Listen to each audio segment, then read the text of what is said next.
नमस्कार, माउन्टेन समाचारमा स्वागत छ। म बिन्दु अधिकारी र म खगेन्द्र विष्ट। सुरुमा अहिलेसम्मका मुख्य समाचार।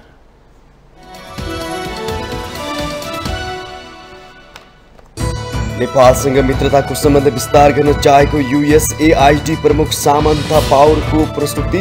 भू राजनीतिक स्वार्थ नरहेको जिकिर नेपालका प्रधानमन्त्रीले निम्तो। सुदूरपश्चिम प्रदेश सरकारका मुख्यमन्त्री राजेन्द्र सिंह रावलका लागि आज विश्वासको मत लिने अन्तिम दिन। नागरिक मुक्ति पार्टीले समर्थन नगरे अल्पमतमा पर्ने। लुम्बिनी प्रदेशमा भएको राष्ट्रिय सभा उपनिर्वाचनमा सत्ता गठबन्धनका उम्मेद्वार नेकपा एमालेका कुमार दशौदी विजयी। 4026 मतभार प्राप्त। एमाले प्रस्ताव गरेको राष्ट्रपति उम्मेद्वारलाई हराएरै छाड्ने कांग्रेस महामन्त्री थापाको दावी।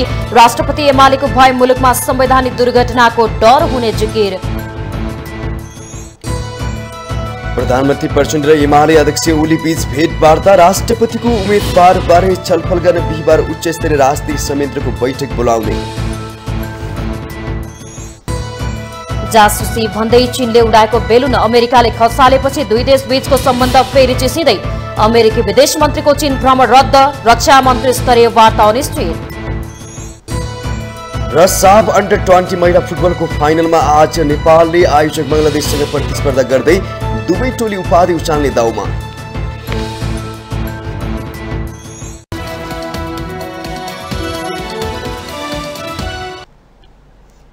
अब समाचार विस्तारमा।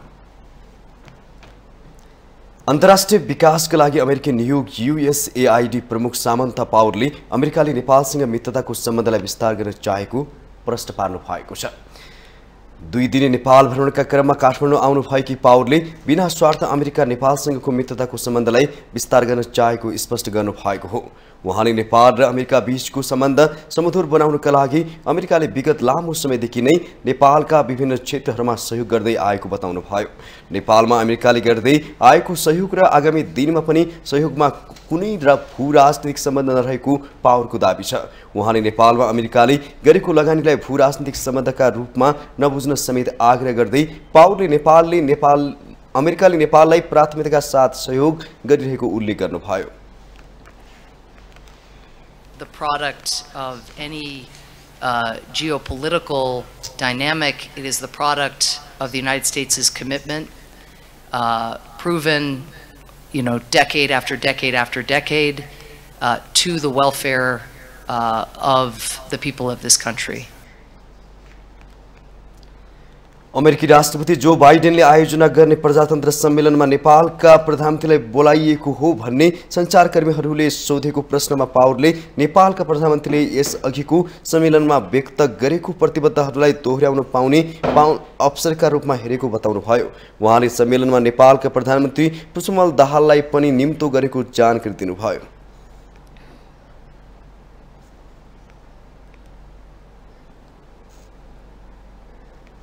सुदूरपश्चिम प्रदेश सरकारका मुख्यमन्त्री राजेन्द्र सिंह रावलका लागि आज विश्वासको मत लिने अन्तिम दिन हो। संवैधानिक व्यवस्था अनुसार मुख्यमन्त्री रावलले आजसम्म विश्वासको मत लिइसक्नुपर्ने हुन्छ। विश्वासको मत नपाएको अवस्थामा उनी अल्पमतमा पर्ने र त्यसपछि नेकपा एमालेका रावल नेतृत्वको गठबन्धन सरकार ढल्नेछ। पुस 27 गते नेकपा एमाले सहित 3 दलको समर्थनमा मुख्यमन्त्री नियुक्त रावलले बुधबार विश्वासको मत लिने तयारी गरे पनि आह्वान गरिएको प्रदेशसभा बैठक नै स्थगित गरिएको थियो।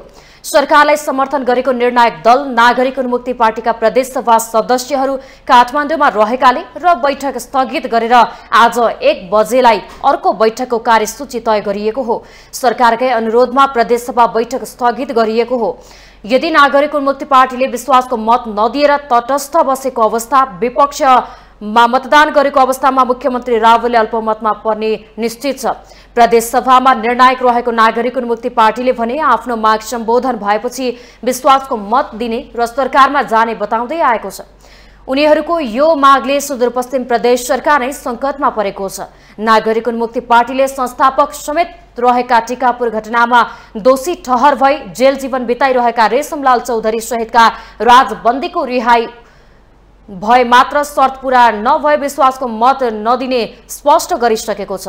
सुदूरपश्चिममा नेकपा एमालेका 10, माओवादी केन्द्रका 11, नागरिक उन्मुक्ति पार्टीका 7 र राप्रपाका 1 गरी कुल 29 जना प्रदेशसभा सदस्यको समर्थनमा मुख्यमन्त्रीमा एमालेका रावल नियुक्त हुनु भएको थियो। 53 सदस्यीय सुदूरपश्चिम प्रदेश सभामा रावलले विश्वासको मत पाउन कम्तीमा 27 मत आवश्यक पर्दछ।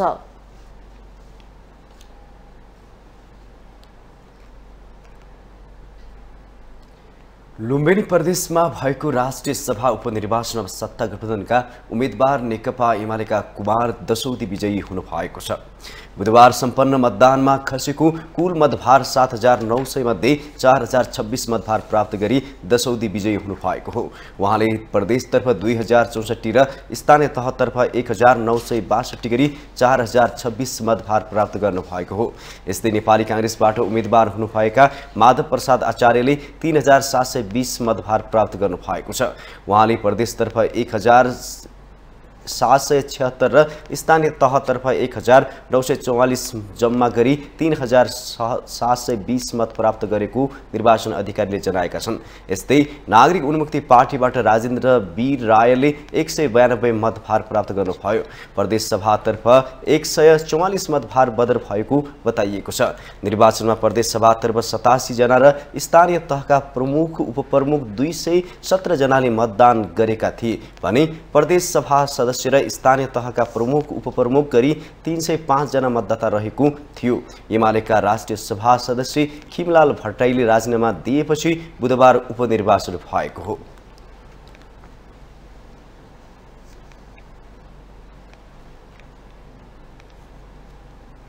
नेपाली कांग्रेसका महामन्त्री गगन कुमार थापाले एमालेले प्रस्ताव गरेको राष्ट्रपति उम्मेदवारलाई हराएरै छाड्ने दाबी गर्नुभएको छ। महामन्त्री थापाले एमालेको राष्ट्रपतिको उम्मेदवारलाई हराउनका लागि सक्दो प्रयास गर्नु स्वाभाविकै भएको जिकिर गर्नुभयो। बुधबार काठमाडौँमा आयोजित एक कार्यक्रममा थापाले राष्ट्रपतिमा आँखा नलगाउन एमाले अध्यक्ष ओलीले आग्रह गरे पनि कांग्रेस आँखा लगाएरै अघि बढ्ने स्पष्ट गर्नुभयो।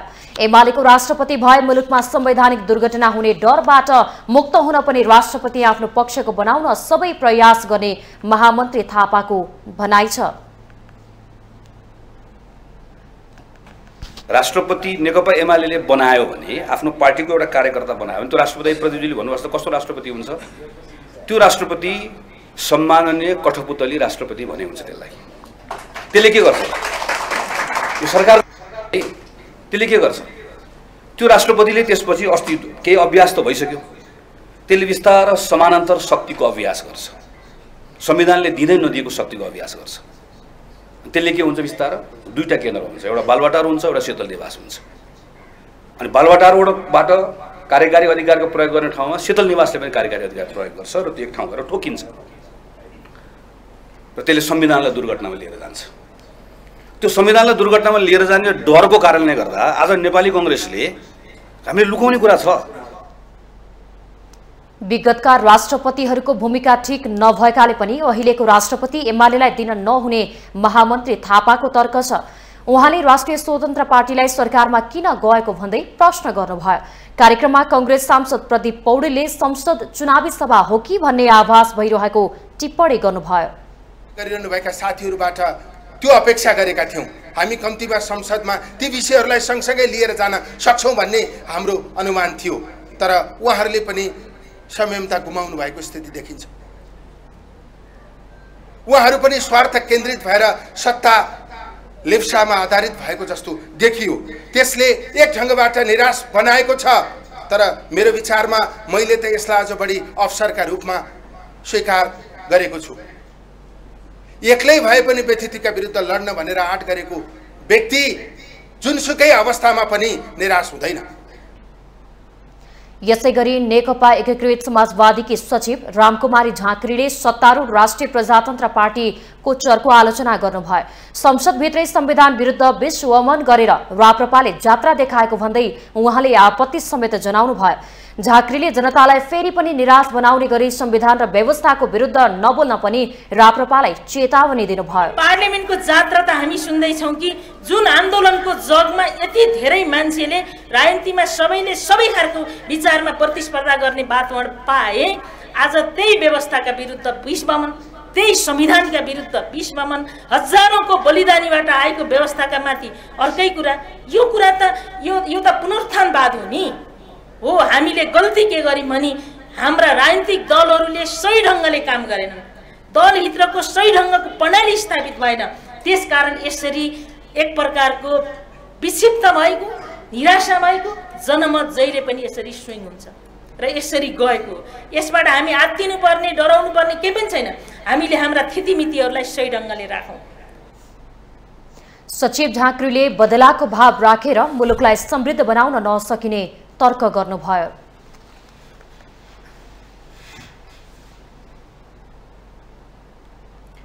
राष्ट्रपतिको उम्मेदवार र सरकारका काम कारबाहीबारे छलफल गर्ने उच्च स्तरीय राजनीतिक समितिको बैठक बस्ने भएको छ। प्रधानमन्त्री पुष्पकमल दाहाल प्रचण्ड र एमाले अध्यक्ष केपी शर्मा ओली बीच बुधबार बालकोटमा भएको भेटघाटमा बिहीबार संयन्त्रको बैठक बोलाउने सहमति भएको हो। बालकोटको भेटपछि प्रधानमन्त्री प्रचण्डले दाहालले संयन्त्रको बैठक बसेर सबै विषयमा छलफल गर्ने जानकारी दिनुभएको हो। राष्ट्रपतिको उम्मेदवार कसलाई बनाउने भन्ने विषयमा अहिले सत्तारूढ दुई दल माओवादी केन्द्र र एमाले बीच फरक मत देखिएको छ। एमाले पूर्व सहमति अनुसार राष्ट्रपतिको उम्मेदवार आफूले खडा गर्ने दाबी गरिरहेको छ। प्रधानमन्त्री दाहाल भने कांग्रेसले पनि विश्वासको मत दिएकाले उसका लागि समेत अनुकूल हुने व्यक्ति हुनुपर्ने पक्षमा उभिनु भएको छ। रवि लामिछाने नेतृत्वको राष्ट्रिय स्वतन्त्र पार्टी सरकारबाट बाहिरिएपछिको अवस्थाबारे पनि दुई शीर्ष नेता बीच कुराकानी भएको बताइएको छ। राष्ट्रपतिको बहिर्गमनपछि प्रधानमन्त्री प्रचण्ड जनता समाजवादी पार्टी र एकीकृत समाजवादीलाई सरकारमा ल्याउन गृहकार्यमा हुनुहुन्छ। कांग्रेससँगको सहकार्यमा माओवादीले राष्ट्रपतिमा राष्ट्रिय सहमति खोज्ने पक्षमा देखिएपछि एमाले सशंकित भएको छ। एमाले पूर्व सहमति अनुसार नै आफूले राष्ट्रपति पद पाउनुपर्ने बताउँदै आएको छ।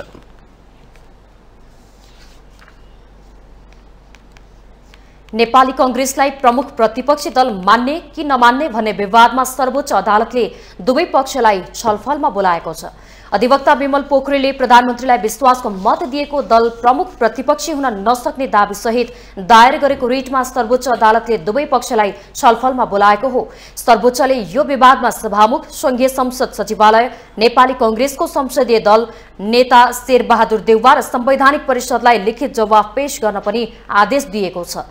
रिटमा बुधबार सुनवाई गर्दै न्यायाधीश सुषमा लता माथिमाको इजलासले रिट निवेदनमा माग गरे अनुसार कारण देखाउ आदेश र अन्तरिम आदेश जारी गर्नुअघि छलफलमा बोलाउने आदेश गरेको हो।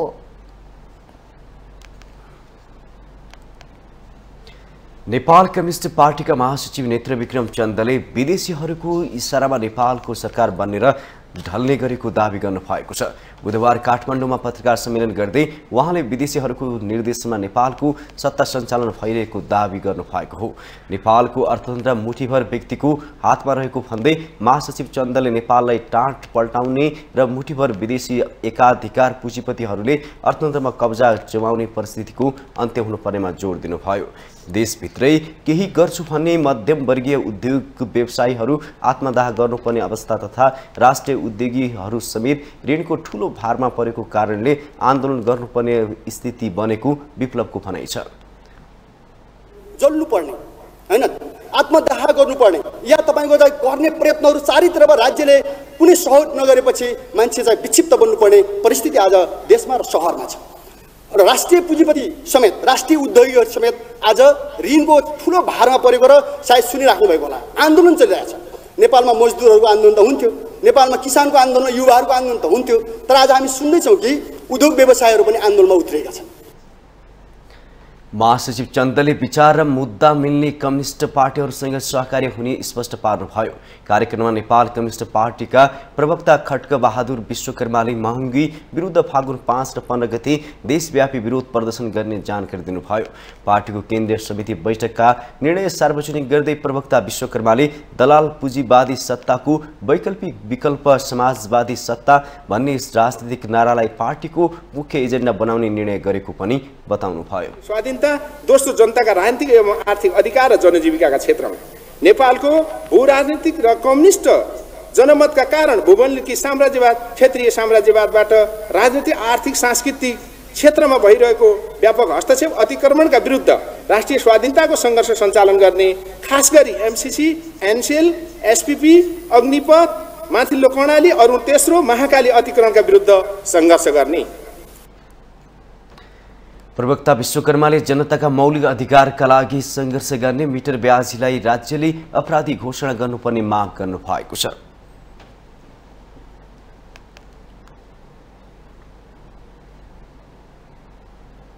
माउन्टेन समाचारमा पालो भएको छ ब्रेकको।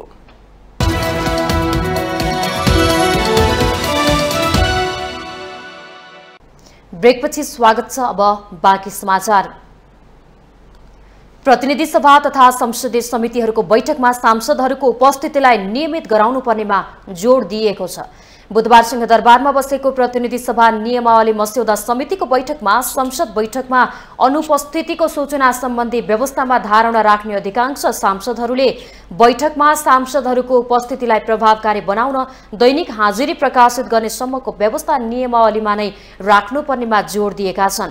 सांसदहरू हाजिर गरेर हिँड्ने र विधेयक पास गर्ने बेला कोरम नपुगेर कार्यसूची नै अघि बढाउन नसक्ने विगतको समस्या समाधान हुने गरी सांसदहरूको उपस्थितिलाई प्रभावकारी बनाउनु पर्नेमा समिति सदस्यहरूले जोड दिएका छन्। तर उपस्थिति त प्रत्येक दिन हुनुपर्छ र यही खोजेका छन् जनताले पनि। हामी एक दिन अनुपस्थित निश्चय पनि कारणसहित अनुपस्थित भएका छौँ भने पनि जनताको त त्यसप्रति त राम्रो टिप्पणी त हुँदैन।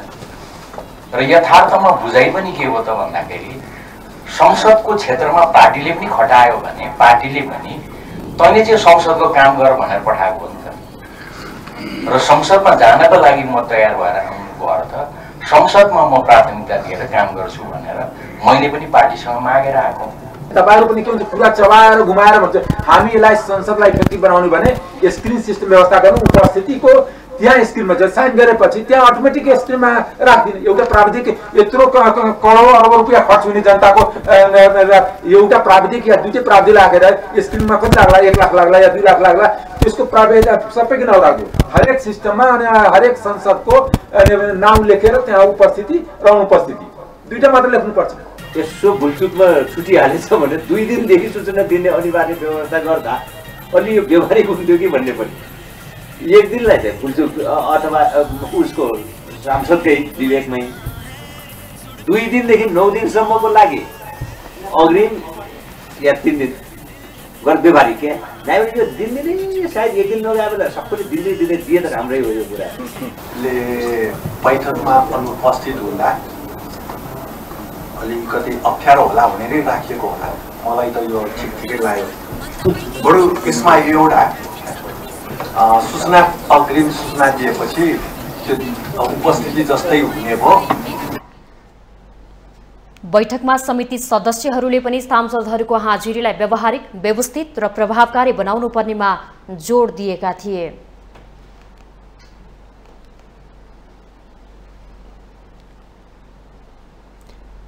लोकसेवा आयोगले लिने सार्वजनिक निकायका पदपूर्तिका लागि लिने परीक्षामा थारू समुदायलाई आरक्षण दिन परमादेश जारी गरेसँगै छुट्टै क्लस्टरमा थारूका लागि आरक्षणको व्यवस्था हुने भएको छ।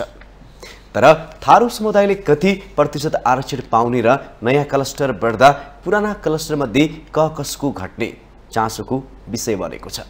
एक रिपोर्ट।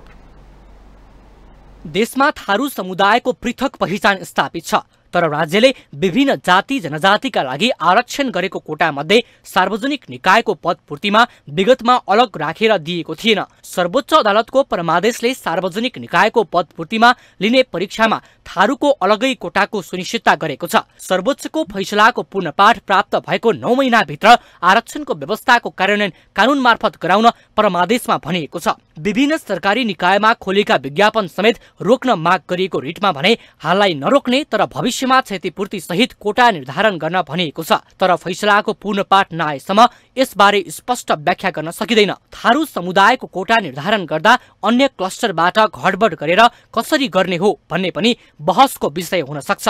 विगतमा थारू समुदायलाई मधेसी वा जनजातिको क्लस्टरमा राख्ने विषय बहसमा रहँदै आएको थियो। तर थारू समुदायले आफूहरूको पृथक पहिचान भएको भन्दै छुट्टै कोटाको माग गर्दै आएको थियो। राष्ट्र बैंक, निजामती सेवा, प्रहरी लगायतका विभिन्न निकायले कर्मचारी माग गर्दै खोलेका विज्ञापनले थारू समुदायका लागि जनसङ्ख्याको आधारमा छुट्टै कोटा निर्धारण नगरेको भन्दै थारू कल्याणकारी सभा लगायत 44 जनाले उजुरी दिएका थिए। तर कति प्रतिशत कोटा थारूका लागि छुट्याउने हो अदालतले आदेश दिन नमिल्ने भनिएको र कानून बनाएर त्यसको सम्बोधन गर्न परमादेशमा भनिएको छ। रिटमा सरकारी सेवामा पदपूर्ति गर्दा 6.6% थारू समुदायका लागि छुट्याउन आदेश दिन माग गरिए पनि त्यसबारे निजामती सेवा ऐन लगायत कानून निर्माण गर्नुपर्ने भएकाले फेरि संसदमै जिम्मेवारी गएको छ। देशमा आरक्षणको व्यवस्थाप्रति असन्तुष्टिहरू नसुनिएका होइनन्। त्यसमाथि भएको उद्देश्य अनुरूप प्रतिफल नआएको अवस्थामा फेरि नयाँ जनजातिको क्लस्टर बनाएर आरक्षणको व्यवस्था गर्नुपर्ने भएबाट असन्तुष्टि नभएका होइनन्। आरक्षणको मुख्य उद्देश्य नै सबै वर्ग, क्षेत्र, लिङ्ग, जात जाति, भाषा भाषी र धार्मिक समुदायका व्यक्तिलाई राज्यका प्रत्येक तह र तबकामा सहभागिताको सुनिश्चितता प्रदान गर्ने भनिए पनि त्यसको प्रतिफल सन्तोषजनक नआएको पूर्व सचिव गोपीनाथ मैनालीको बुझाइ छ। अलि बढी मधेसी वर्गहरूमा थारूले बढी पाएको आरक्षणहरू पाएको कायस्थ थारूहरूले बढी पाएको हामी देख्छौँ। त्यसकारणले गर्दाखेरि चाहिँ जनजातिमा हामीले हेर्दाखेरि चाहिँ तपाईँको चाहिँ नेवार र चाहिँ तपाईँको चाहिँ राईहरूले बढी पाएको देख्छौँ भनेदेखि चाहिँ यस्तो कुराहरू चाहिँ पहिला निर्धारण गर्नुपर्छ, क्राइटेरिया निर्धारण गर्छ। आर्थिक रूपमा पछाडि परेको भनेर केलाई भन्ने? संविधानले त्यो आधार सरकारलाई बना भनेको छ।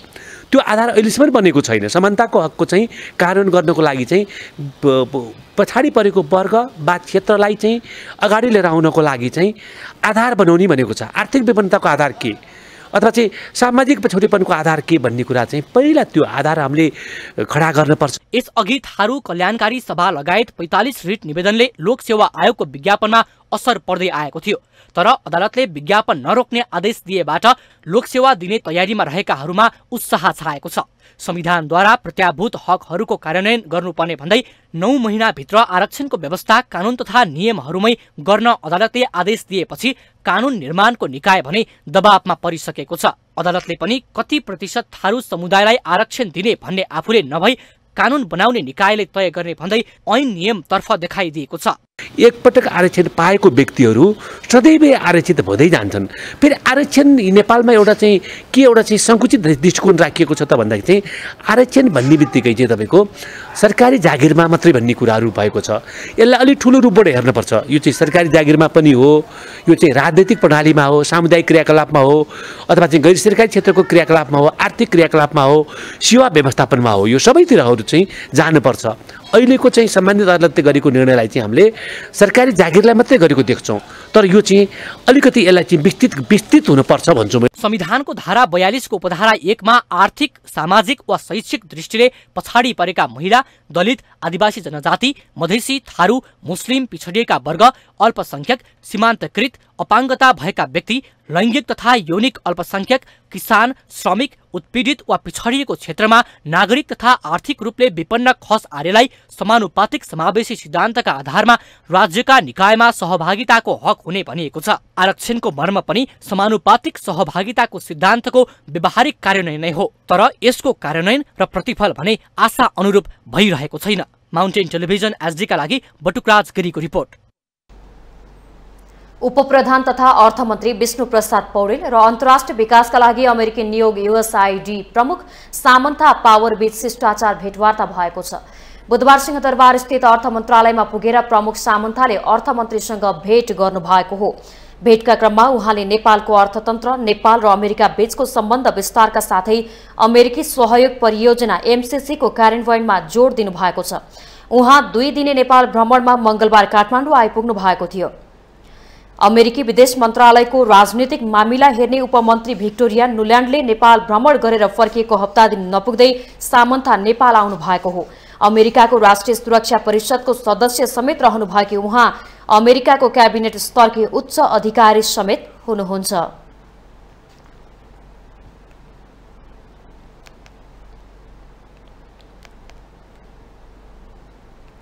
प्रतिनिधि सभाको नियमावली मस्यौदा समितिले राष्ट्रपति र उपराष्ट्रपतिको महाअभियोग 3 महिनाभित्र टुङ्गो लगाउनु पर्ने प्रस्ताव गरेको छ।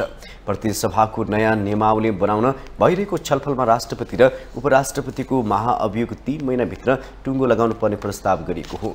त्यस्तै प्रधान न्यायाधीश न्याय परिषदका सदस्य र संवैधानिक निकायका पदाधिकारीहरू विरुद्धको महाअभियोगको प्रस्ताव 5 महिनाभित्र टुङ्गो लगाउनु पर्ने प्रस्ताव समेत गरिएको छ।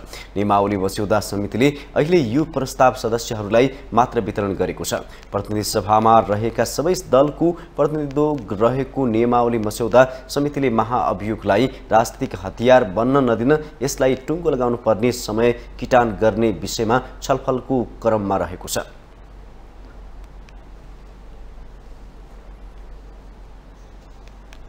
प्रतिनिधि सभाले कानून कार्यान्वयनको अवस्थाबारे अध्ययन गर्ने भएको छ। प्रतिनिधि सभा कार्य सञ्चालन नियमावली मस्यौदा समितिले नियमावलीमा कार्यान्वयनमा आएका कानूनको परीक्षण गर्ने प्रावधान राख्ने विषयमा सहमति जुटाएको हो। कानून कार्यान्वयनको अध्ययन गर्ने सम्बन्धमा नियमावलीमा नै व्यवस्था गरेर कानूनको अवस्था, कानूनप्रति आम नागरिकको चासो तथा कानूनबारे लक्षित वर्गमा जानकारी पुगे नपुगेको सम्बन्धमा अध्ययन गरिने भएको हो। कानून कार्यान्वयन मापन अध्ययनका लागि छुट्टै समिति बनाउने अथवा सम्बन्धित समितिले क्षेत्राधिकारभित्रका कानून कार्यान्वयनको मापन गर्ने भन्ने सम्बन्धमा भने मस्यौदा समिति टुङ्गोमा पुगेको छैन। छलफलमा मस्यौदा समितिका अधिकांश सदस्यले कानून कार्यान्वयनमा आएको 3 वर्षपछि त्यस्ता कानून कार्यान्वयनको परीक्षण गर्नुपर्ने धारणा राखेका छन्।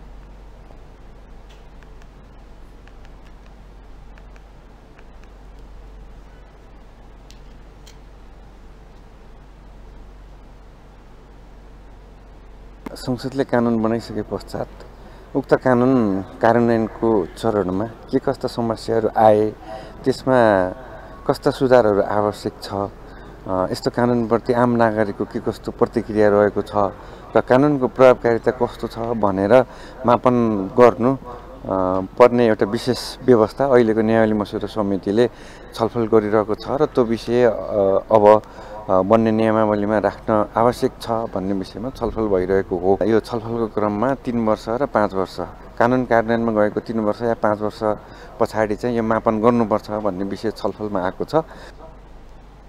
विज्ञहरूले बनेका कानूनबारे सर्वसाधारणलाई जानकारी नभएको, लक्षित वर्ग लाभान्वित हुन नसकेको भन्दै कानून कार्यान्वयनको अवस्था अध्ययन गरी आवश्यक सुधार गर्नुपर्ने आवश्यकता औल्याउँदै आएका छन्। तर नियमावलीमा स्पष्ट व्यवस्था नभएकाले कानून कार्यान्वयनको अवस्थाको अध्ययन गरिएको छैन।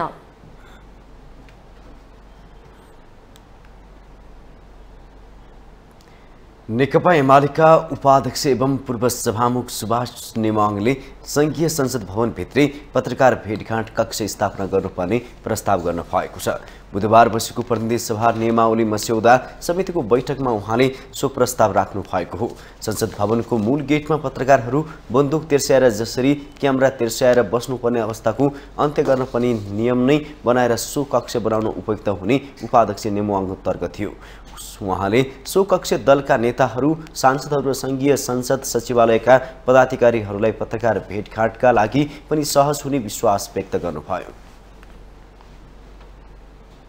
पुरा त्यो क्यामेराको स्ट्यान्ड लगाएर बन्दुक त्यसैर बसेको जस्तो लाग्ने, उहाँहरू कुद्दै कुद्दै त्यो बिचरा त्यो लिएर कुदिरहनु पर्ने, त्यो अलिक कस्तो कस्तो लाग्दो रहेछ। त्यस कारण यत्रो त गरिरहेको छौँ, एउटा मिड द प्रेस रुम एउटा भव्य बनाउँ न, एउटा कोठा जहाँ केही पर्यो मान्य सदस्यहरू पनि जानुहुन्छ, दलका नेताहरू पनि जानुहुन्छ, पत्रकार साथीहरू पनि त्यहाँनिर बस्नुहुन्छ, प्रवक्तालाई पनि सजिलो, सुइया त्यहाँ जानुहुन्छ, पत्रकारहरू पनि त्यहाँ उपस्थित। त्यस कारणले गर्दा यो नियमावलीको महत्त्वपूर्ण पार्ट हुन्छ, एउटा नियम राखेर यो भव्य व्यवस्था गरौँ भन्ने। उपाध्यक्ष नेमुवाङ पत्रकारहरूले संसदको मूल गेटमा दौडिएर नेताहरूको प्रतिक्रिया लिनुपर्ने अवस्थाको अन्त्य गर्नुपर्ने पनि बताउनुभयो।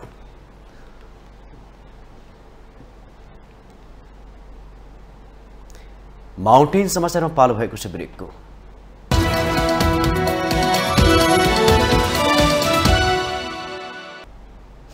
ब्रेकपछि स्वागत छ। अब बाँकी समाचार। सर्वोच्च अदालतले निवर्तमान प्रधान न्यायाधीश चोलेन्द्र शमशेर जबरा विरुद्ध महाभियोग सिफारिस समितिबाट पेश भएको प्रतिवेदन पेश गर्न आदेश दिएको छ। संवैधानिक इजलासले समितिबाट पेश भएको प्रतिवेदनको अवस्था र तत्कालीन सभामुखले गरेको तोक लगायतको विवरण झिकाउन आदेश दिएको हो। संवैधानिक इजलासले निलम्बित प्रधान न्यायाधीश जबराका बारेमा समितिले तयार पारेको प्रतिवेदन र त्यसमा सभामुखले लेखेको राय टिप्पणीको प्रमाणित प्रति झिकाउने आदेश भएको सर्वोच्च अदालतका सहायक प्रवक्ता देवेन्द्र ढकालले जानकारी दिनुभयो। निलम्बित प्रधान न्यायाधीश जबरा कामकाजलाई कामकाजमा फर्किन सक्ने संघीय संसद सचिवालयका महासचिव भरतराज गौतमले दिएको महाअभियोग निष्क्रिय भयो भन्ने पत्र विरुद्ध सर्वोच्च अदालतमा रिट निवेदन दर्ता भएको थियो। कायम मुकायम प्रधान न्यायाधीश हरिकृष्ण कार्की सहित न्यायाधीशहरू विश्वम्भर प्रसाद श्रेष्ठ, डाक्टर आनन्द मोहन भट्टराई, सपना प्रधान मल्ल र टंकबहादुर मोक्तानको इजलासले जबराको महाभियोगसँग जोडिएका सबै कागजात झिकाएको रिट निवेदक मध्येका एक अधिवक्ता ऋषिराम घिमिरेले जानकारी दिनुभयो। 2079 असोज 1 मा सभामुख अग्नि सापकोटा समक्ष पेश भएको प्रतिवेदनमा उक्त महाभियोग प्रस्तावलाई आगामी संसदले टुङ्गो लगाउन सिफारिस गरिएको थियो। समितिले जबराले संविधान र कानून बमोजिम आफ्नो पदीय जिम्मेवारी पूरा गर्न नसकेको निष्कर्ष निकालेको थियो। समितिमा एमाले सांसदहरूले फरक मत राखेर थप कागजात मगाएर अध्ययन गर्नुपर्ने र त्यसपछि निष्कर्ष निकाल्नुपर्ने माग गरेका थिए।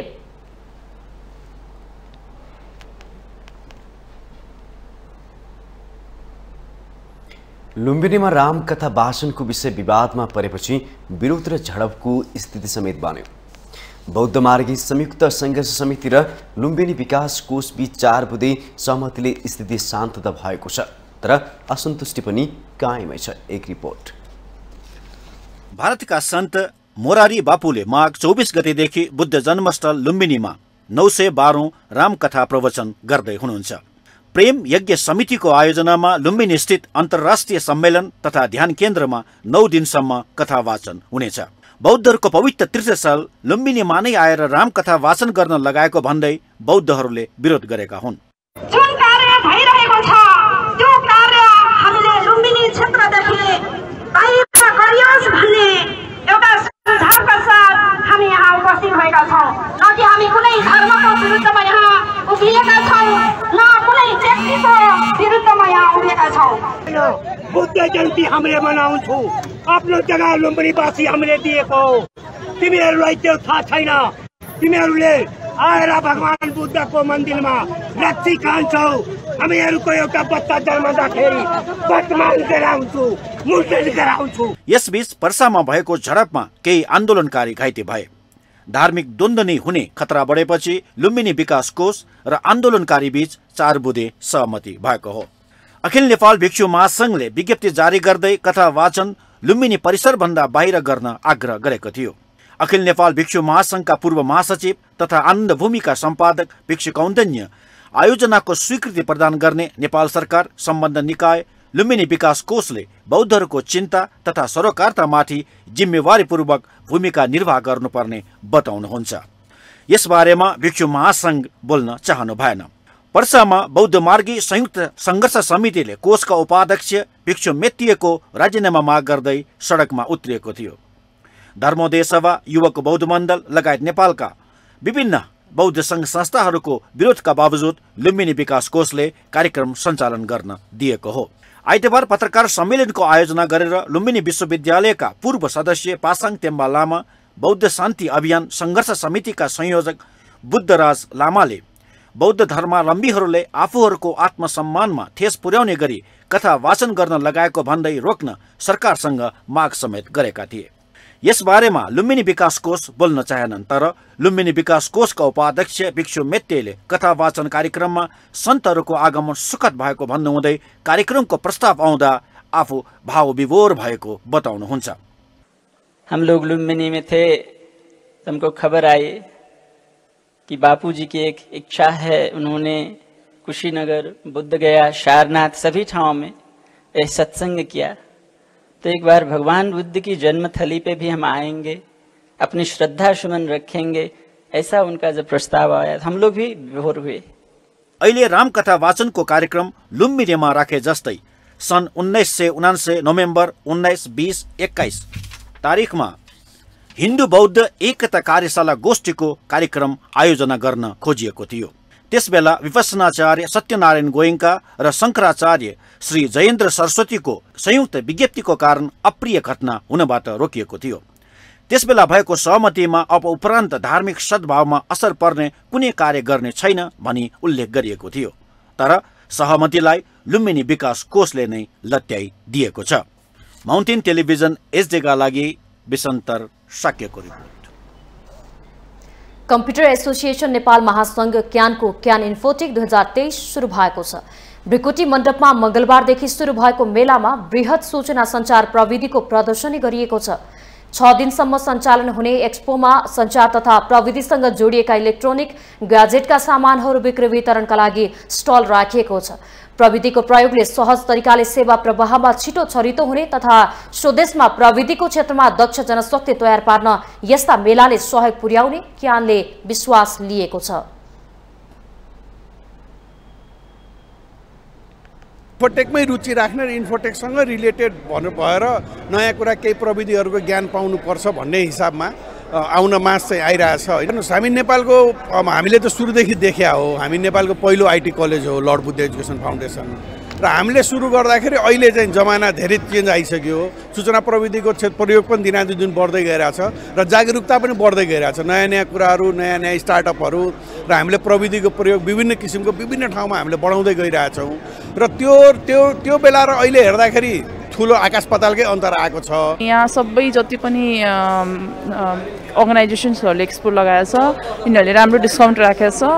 अराउन्ड 10 to 15% मलाई लागिरहेछ कि मार्केट प्राइसभन्दा कम छ। सो कलेजेसहरू छन्, इलेक्ट्रोनिक प्रडक्ट्सहरू छन् हैन, अनि वाचेस, मोबाइल एसेसरिजहरू भयो, अनि मेनी के भन्छन् इलेक्ट्रोनिक्स र वाइफाई रिलेटेड राउटरहरू भयो। यो सबै कुराहरू यहाँ क्यान इन्फोटेकमा एक्जिबिसन लागेको छ। कलेजेसहरू छन् मेनी। सो नलेज पनि लाइक धेरै कुरा एक ठाउँमा भयो भने कस्टमरहरूलाई सजिलो हुन्छ चुज गर्न अनि बेनिफिट राम्रो छ। यस्तै सूचना प्रविधिमा रुचि राख्ने नयाँ पिढीका लागि आफ्नो जीवनशैलीलाई सहज बनाउन पनि यस्ता मेलाले सघाउ पुर्याउने क्यानले जनाएको छ। इन्फोटेक प्रदर्शनी बिहान 10 बजेदेखि साँझ 6 बजेसम्मका लागि राखिएको हो।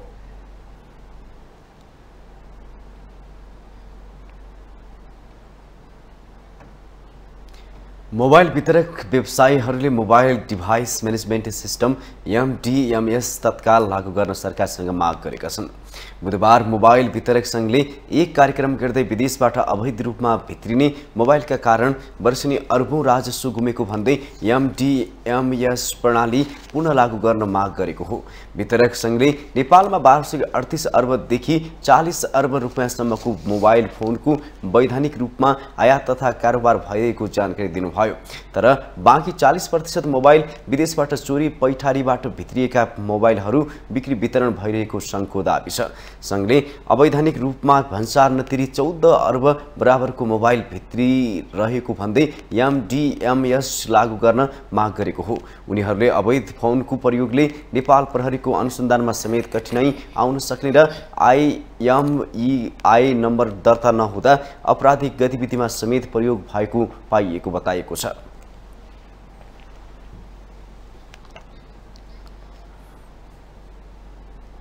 हामीसँग आर्थिक अन्तर्राष्ट्रिय र खेल समाचार बाँकी रहेछन्। माउन्टेन समाचारमा पालो भएको छ ब्रेकको।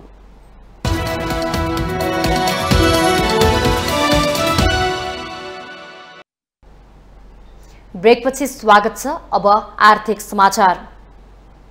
आर्थिक समाचारको साथमा जगदम्बा सुपर साइन तथा ग्याल्बा प्लस जीवनभरको भरोसा प्रस्तुत छ। रिद्धि सिद्धि सिमेन्ट गुणस्तरको नयाँ स्तर।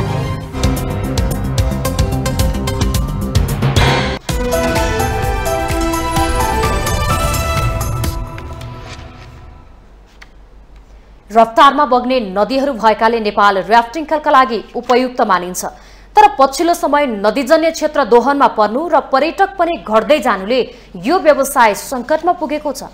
हेरौँ यो रिपोर्ट। एउटा समय यस्तो थियो कि नेपाल आउने विदेशी पर्यटक मध्ये 50% भन्दा बढी राफ्टिङ गरेर मनोरञ्जन लिन्थे। तीव्र गतिमा बग्ने नदीहरूमा साहसिक खेल राफ्टिङ गर्नु पर्यटकका लागि पनि गर्वको विषय हुन्थ्यो। तर पछिल्लो समय त्यस्ता नदी क्षेत्रहरूको दोहनले राफ्टिङ व्यवसाय जोखिममा पर्दै गएको छ। बिना योजना सरकारले जलविद्युत आयोजना हाइड्रो निर्माणको अनुमति दिनु, स्थानीय सरकारले आफ्नो हिसाबले नीति तर्जुमा गर्नु, पर्यटकका लागि विभिन्न रोमाञ्चक साहसिक गतिविधिहरू थपिनुले यो व्यवसाय संकटमा परेको छ। अर्कातिर गैर कानूनी रूपमा राफ्टिङ खोल्ने प्रवृत्ति मौलाउँदा यो व्यवसाय धरापमा परेको छ। यद्यपि स्वदेशी पर्यटकले राफ्टिङ व्यवसाय धानेका छन्। यस क्षेत्रमा हाल 10,000ले प्रत्यक्ष रूपमा रोजगारी पाइरहेका छन्। 135 को हाराहारीमा रहेको राफ्टिङ कम्पनीहरू हाल 60 देखि 65 वटा मात्र सञ्चालित छन्। त्यसमा राज्यले के गर्यो भने हाइड्रो पावर लगायत गिटी ढुङ्गा बालुवा लगायतलाई नै उहाँहरूले त्यहाँ पनि खोलाको किनारमा स्वीकृति दिनुभएको छ।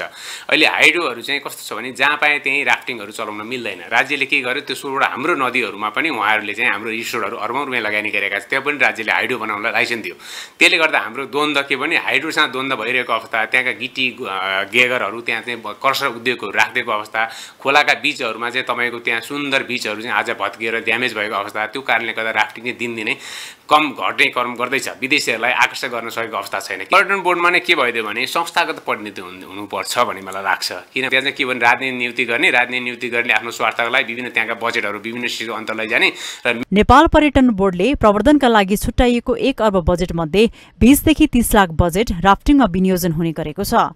प्रवर्धनका नाममा बजेट छुट्याइए पनि नियमनकारी निकायको भूमिका भने तल पचाउने काम मात्र हुने गरेको व्यवसायीहरूको आरोप छ। यता नेपाल पर्यटन बोर्डको अपनत्व सरकारले नलिँदा पर्यटनसँग जोडेका सबै क्षेत्रलाई गति दिन नसके पनि विदेशी पर्यटन बढाउने हिसाबले लागिरहेको बोर्डका उपाध्यक्ष चन्द्र प्रसाद रिजाल बताउनुहुन्छ। धेरै लगानी गरेर प्रवर्धन गरिदिने अनि त्यहाँ चाहिँ पर्यटकहरू आउने वातावरण बन्ने अनि त्यही चाहिँ हाइड्रो लिएर आइदिने अथवा त्यही चाहिँ ढल मिसाइदिने त्यही चाहिँ फोहोर लगाएर फालिदिने गर्यो भने पर्यटन बोर्डले त त्यसलाई त निवारण गर्न सक्दैन। त्यसैले पर्यटन बोर्डले यी नेपालका नदीहरूमा जहाँ जहाँ हिजोदेखि राफ्टिङ भएको छ र भोलि पनि राफ्टिङ हुने नदीहरू यो हुन् भनेर व्यवसायीले नि भनेको र हामीले पनि हेरेका कुरा चाहिँ सरकारलाई जानकारी गराछौँ। गर्ने भनेको प्रवर्धनको कुरा हो, त्यो पनि इन्टरनेसनल र नेसनली प्रवर्धनका कुरा हो। इन्फ्रास्ट्रक्चर विकास गर्ने, नियम कानुनहरूलाई चुस्त दुरुस्त बनाउने त्यो गर्ने भनेको मन्त्रालयले हो। त्रिशुली, भोटेकोशी, कर्णाली लगायतका 14 नदीमा सरकारले राफ्टिङका लागि अनुमति दिएको छ। सुन्दर नदीमा हाइड्रो निर्माणका लागि अनुमति दिनु, विकासका नाममा योजनाविहीन नीति अपनाउनुले राफ्टिङमा विदेशी पर्यटकको आकर्षण बढ्न सकेको छैन। माउन्टेन टिभी एचडीका लागि क्यामेरामा विक्रम साकेको साथमा विद्या तामाङको रिपोर्ट। अब पालो अन्तर्राष्ट्रिय समाचारको।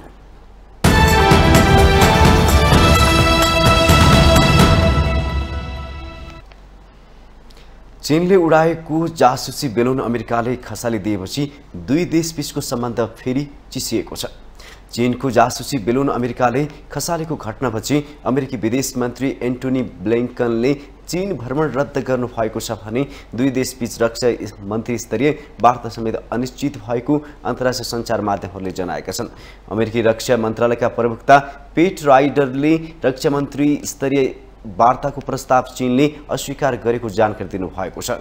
यस प्रकारको स्थितिमा दुवै देशबीच संवादको ढोका खुल्ला राख्नुपर्छ भन्दै अमेरिकी रक्षा मन्त्रालयले चीनमा टेलिफोन गरी वार्ता प्रस्ताव राखेको दावी गरेको छ।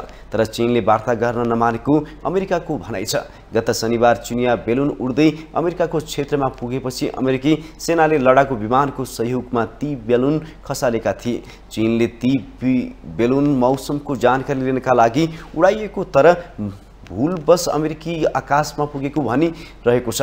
ती बेलुन खसालेर अमेरिकाले यो विषयवस्तुलाई अतिरञ्जित बनाउन खोजेको चीनको गुनासो छ।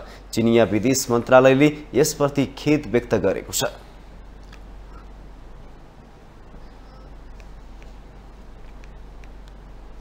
टर्कीको दक्षिणी क्षेत्रमा शक्तिशाली भूकम्प जाँदा मृत्यु हुनेको संख्या तीव्र रूपले बढिरहेको छ। भूकम्पबाट टर्की र सिरियामा गरी अहिलेसम्म करिब 11,000 भन्दा बढीको मृत्यु पुष्टि भइसकेको अन्तर्राष्ट्रिय सञ्चार माध्यमहरूले जनाएका छन्। उद्धारकर्ताहरूले खोज तथा उद्धारको काम जारी राखे पनि अत्याधिक चिसोका कारण कठिनाई भइरहेको बताइएको छ। उद्धारकर्मीहरूले अत्याधिक चिसो र हिउँका बावजुद भग्नावशेषको थुप्रोमा जीवितहरूको खोजी गरिरहेका छन्। विश्वभरबाट विज्ञ समूह, तालिम प्राप्त कुकुर र विविध उपकरणहरू सहित उद्धारका लागि सहयोग पुग्ने क्रम जारी छ। भूकम्पविदहरूले सोमबार गएको पहिलो भूकम्प टर्कीमा अभिलेखीकरण गरिएको मध्ये अहिलेसम्मकै सबैभन्दा ठूलो भूकम्प भएको बताएका छन्। भग्नावशेषमा थुप्रै मृतक भेटेका छन् र त्यो संख्या 8 गुणासम्म बढ्न सक्ने विश्व स्वास्थ्य संगठन WHO ले चेतावनी दिएको छ। युरोपका लागि WHO का वरिष्ठ आपतकालीन अधिकारी क्याथरिन स्मलवुडले भूकम्प जाँदा दुर्भाग्यवश परिस्थिति दोहोरिन सक्ने भन्दै मृतक र घाइते भएकाहरूको संख्याबारे प्रारम्भिक विवरण केही सातापछि उल्लेख्य रूपमा वृद्धि हुने आशंका गरिएको बताएको छ। उहाँले हिउँका कारण धेरै मानिसहरू आवासहीन हुने जोखिम समेत बढाएको भन्दै चिन्ता व्यक्त गर्नुभएको छ। टर्कीको गाजियान्टेप प्रान्तलाई केन्द्रबिन्दु बनाएर गएको भूकम्प र त्यसपछिका पराकम्पहरूले कयौं भवनहरू भत्किएका छन्। उक्त क्षेत्रमा लाखौं सिरियाली शरणार्थीहरूको बसोबास छ। शक्तिशाली भूकम्प गएको केही घण्टापछि फेरि 7.5 म्याग्निट्युडको दोस्रो भूकम्प गएको थियो। सन् 1999 मा देशको उत्तर पश्चिममा शक्तिशाली भूकम्प गएपछि 17,000 भन्दा बढी मानिसले ज्यान गुमाइसकेका छन्।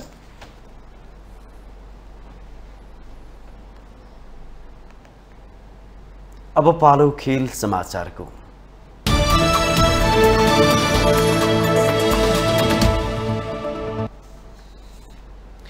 बंगलादेशमा जारी साफ अन्डर 20 महिला च्याम्पियनशिप फुटबलको फाइनलमा नेपालले आज आयोजक बंगलादेशसँग प्रतिस्पर्धा गर्दैछ। ढाका स्थित वीर श्रेष्ठ शहीद सिपाली मुस्तफा कमल स्टेडियममा नेपालले उपाधिका लागि घरेलु टोलीको सामना गर्नेछ। नेपाल र बंगलादेश बीचको फाइनल खेल साँझ 5:45 बजे सुरु हुनेछ। बंगलादेश विरुद्ध मैदानमा उत्रदा नेपाल उपाधि उचाल्ने योजनामा हुनेछ, तर घरेलु टोली विरुद्ध जित निकाल्ने नेपाललाई सहज पनि हुने छैन। नेपालका मुख्य प्रशिक्षक याम गुरुङले फाइनलमा घरेलु टोलीलाई फाइदा हुने भए पनि कडा प्रतिस्पर्धा गर्ने बताए।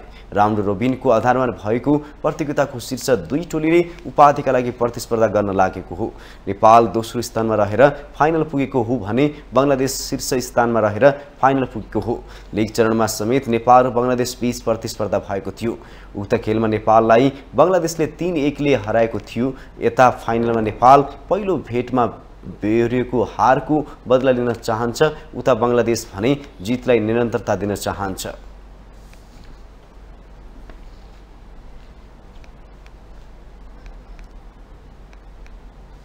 अखिल नेपाल फुटबल संघ एन्फाले शहीद स्मारक ए डिभिजन लीग क्लबसँग छलफल गरेको छ।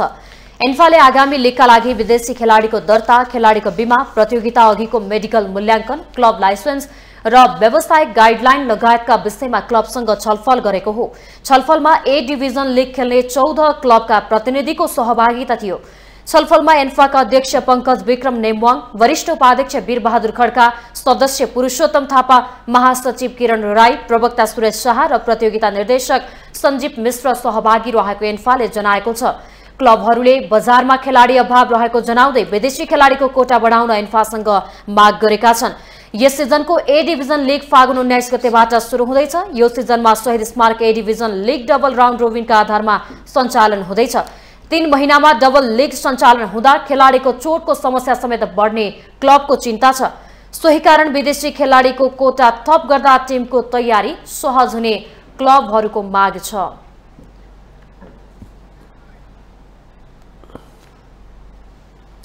भारतको राजधानी नयाँ दिल्लीमा यही मार्च 13 देखि 27 सम्म हुने इभा ओल्ड वुमन्स बक्सिङ च्याम्पियनशिपमा चन्द्रकला थापा, सङ्गीता सुनार र सरस्वती राणा मगर छनौट भएका छन्।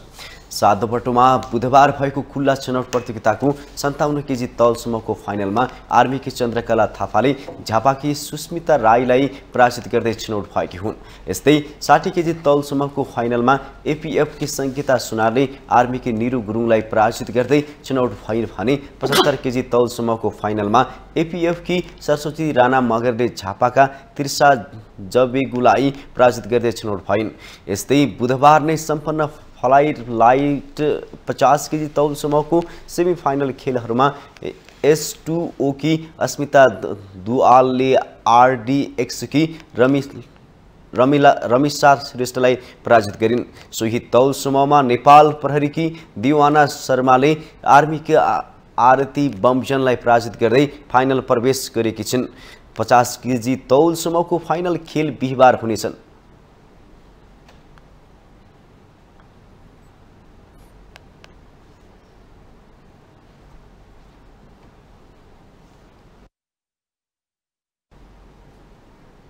माउन्टेन समाचारमा पालो भएको छ ब्रेकको।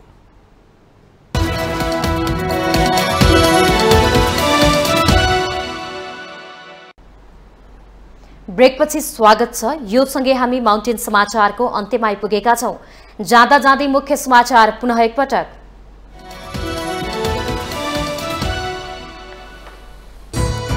नेपालसँग मित्रताको सम्बन्ध विस्तार गर्न चाहेको युएसआईडी प्रमुख सामन्था पावरको प्रश्नोक्ति, राजनीतिक स्वार्थ नरहेको जिकिर, नेपालका प्रधानमन्त्रीलाई निम्तो। सुदूरपश्चिम प्रदेश सरकारका मुख्यमन्त्री राजेन्द्र सिंह रावलका लागि आज विश्वासको मत लिने अन्तिम दिन, नागरिक उन्मुक्ति पार्टीले समर्थन नगरे अल्पमतमा पर्ने। लुम्बिनी प्रदेशमा भएको राष्ट्रिय सभा उपनिर्वाचनमा सत्ता गठबन्धनका उम्मेद्वार नेकपा एमालेका कुमार दशौंदे विजय, 4026 मतभार प्राप्त। एमाले प्रस्ताव गरेको राष्ट्रपति उम्मेदवारलाई हराएर छाड्ने कांग्रेस महामन्त्री थापाको दावी, राष्ट्रपति एमालेको भए मुलुकमा संवैधानिक दुर्घटनाको हुने डर। प्रधानमन्त्री प्रचण्ड र एमाले अध्यक्ष ओली बीच भेटवार्ता, राष्ट्रपतिको उम्मेदवारबारे छलफल गर्न आज उच्चस्तरीय राजनीतिक संयन्त्रको बैठक बोलाउने। जासुसी भन्दै चीनले उडाएको बेलुन अमेरिकाले खसालेपछि दुई देश बीचको सम्बन्ध फेरि चिसिँदै, अमेरिकी विदेश मन्त्रीको चीन भ्रमण रद्द, रक्षा मन्त्री स्तरीय वार्ता पनि अनिश्चित। र साफ अन्डर 20 महिला फुटबलको फाइनलमा आज नेपाल र आयोजक बंगलादेशसँग प्रतिस्पर्धा हुने, दुवै टोली उपाधिको उचाल्ने दाउमा।